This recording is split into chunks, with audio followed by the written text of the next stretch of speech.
সত্ৰ সম্পৰ্কত আয়োগ গঠন কৰি দিছিল।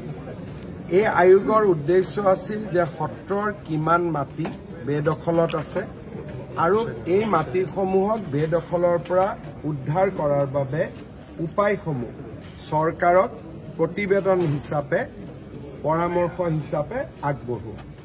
মই অত্যন্ত আনন্দিত যে প্ৰায় 150খনতকৈও অধিক সত্ৰ ভ্ৰমণ কৰি আৰু বাকী বিভিন্ন ধৰণে সত্ৰাধিকাৰ বা সত্ৰৰ লগত জড়িত আটাইৰে সৈতে কথা বতৰা পাতি দুটা খণ্ডত সত্ৰ আয়োগে এখন বিস্তৃত প্ৰতিবেদন চৰকাৰত দাখিল কৰিছে।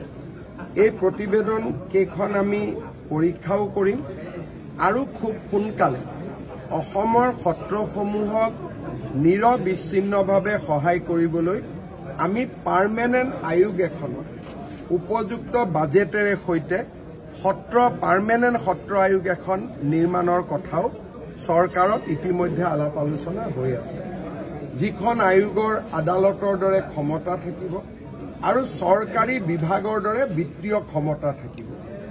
এই সম্পৰ্কত আমাৰ চিন্তা চৰ্চা চলি আছে। ছেপ্টেম্বৰে হওক বা ফেব্ৰুৱাৰীয়ে হওক আমাৰ এই চৰকাৰখনৰ কাৰ্যকালৰ ভিতৰতে সেই আইনখন আনিবলৈ আমি চেষ্টা কৰি আছো। আজিৰ প্ৰতিবেদনখনে এই ক্ষেত্ৰত আমাক যথেষ্ট সহায় কৰিব। মই সকলোলৈকে ধন্যবাদ আগবঢ়াইছো।